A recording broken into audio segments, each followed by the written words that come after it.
रात में सविता करिश्मा का हार चुरा लेती है और इसी तरह उसे अपनी ननदों की जो भी चीज अच्छी लगती वो उसे मांगती नहीं बल्कि रात के अंधेरे में चुरा लेती। इसी तरह दिन बीतते गए और सविता ने मयंक के दिल में भी उसकी बहनों के लिए नफरत पैदा कर दी। एक दिन मयंक ने करिश्मा और रेशमा के लिए रिश्ता देखा और ये बात उसने घर में सबको बताई। माँ, करिश्मा और रेशमा के लिए बहुत अच्छा रिश्ता आया है। वो लोग कल इन्हें देखने आ रहे हैं। आप और सविता मिलकर सारी तैयारी कर लेना। ये सुनकर करिश्मा और रेशमा खुश हो जाती हैं, लेकिन सविता सोचती है अगर इन दोनों बहनों की शादी हो गई तो घर और बाहर का काम कौन करेगा। मनीषा तो एक नंबर की कामचोर है, उससे तो किसी बात की उम्मीद लगाना ही बेकार है। मुझे इस शादी को रोकना होगा। अगले दिन सभी लड़के वालों के स्वागत की तैयारी करने में लगे होते हैं। तभी मयंक अपनी बहनों से आकर कहता है, तैयार हो गई तुम दोनों? देखो दोनों लड़के बहुत अच्छे हैं, मैं कोई कसर नहीं छोड़ना चाहता, इसलिए तुम उनके सामने अच्छे से बिहेव करना और अपनी भाभी से लड़ने मत लग जाना। करिश्मा, तुम वो नेकलेस पहन लो ना जो मैं तुम्हारे लिए लाया था। भैया, मैं बहुत देर से वो नेकलेस ढूंढ रही हूँ लेकिन मुझे मिल ही नहीं रहा। क्या तुमने नेकलेस खो दिया? तुम्हें पता भी है वो कितना महंगा था। तुम कोई काम ढंग से नहीं कर सकती। मयंक गुस्से में वहां से चला जाता है। थोड़ी देर बाद लड़के वाले भी आ जाते हैं। वो दोनों बहनों को पसंद कर लेते हैं और रिश्ता पक्का हो जाता है। लेकिन सविता के दिमाग में तो कुछ और ही खिचड़ी पक रही थी।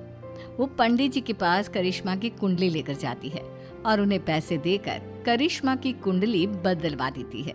जब लड़के वालों के पास करिश्मा की कुंडली जाती है तो वो दुर्गा को फोन करते हैं। बहन जी, हमने करिश्मा की कुंडली अपने पंडित जी को दिखाई थी। आपकी बेटी की कुंडली नहीं बल्कि दोषों का पिटारा है। देखिए, मैं और मेरे पति इन सब बातों में बहुत विश्वास करते हैं, इसलिए हम आपकी बेटी से अपने बेटे की शादी नहीं करा सकते। इस तरह करिश्मा का रिश्ता टूट जाता है और सभी घर वालों को बहुत दुख होता है। अब कविता सोचती है, चलो करिश्मा का तो रिश्ता टूट गया, अब रेशमा का भी रिश्ता तोड़ना है। क्या करूं? अब सविता आवाज बदलकर किसी अननोन नंबर से रेशमा के होने वाले ससुराल में फोन करती है। हेलो, मैं कौन हूँ कौन नहीं ये आपके लिए जानना ज़रूरी नहीं। बस इतना सुन लो कि रेशमा का 2 साल से किसी के साथ अफेयर चल रहा है। बस रेशमा का रिश्ता तोड़वाने के लिए सविता का इतना कहना काफी था। अब रेशमा का भी रिश्ता टूट गया। मयंक और दुर्गा देवी ने रेशमा को खूब खरी खोटी सुनाई और उससे बार बार उस लड़के के बारे में पूछने लगे। आप दोनों मुझे क्यों परेशान कर रहे हो? अरे कोई लड़का होगा मेरी लाइफ में तो मैं बताऊंगी ना। जब कोई है ही नहीं तो कहाँ से लाऊं मैं कोई लड़का? तो तेरे होने वाले ससुराल वालों को फोन किसने किया था? माँ, मैं नहीं जानती किसने फोन किया था, मैं सच कह रही हूँ। मैं तो पहले ही कह रही थी इसकी लगाम खींच कर रखो, लेकिन मेरी सुनता ही कौन है। आप चुप रहिए भाभी, ये सब आपका ही किया धरा है।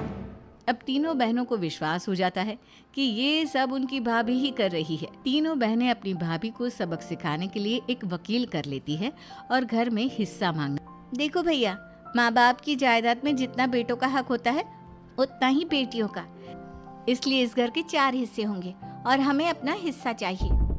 मैंने तुम्हारे लिए क्या क्या नहीं किया और तुम इस घर में हिस्सा मांग रही हो? भैया, आप और माँ हम बहनों की कोई बात नहीं सुनते हो और भाभी हमारी शादी नहीं होने देगी क्योंकि उन्हें लगता है कि आप हमारी शादी में ज्यादा पैसा लगाओगे और उन्हें हम जैसी फ्री की नौकरानी कहाँ मिलेगी। तो हम भाभी के साथ तो रह नहीं सकते, हम बहनों को अपना हिस्सा चाहिए। अरे तुम्हें शर्म आनी चाहिए अपने भाभी पर ऐसा इल्जाम लगाते हुए।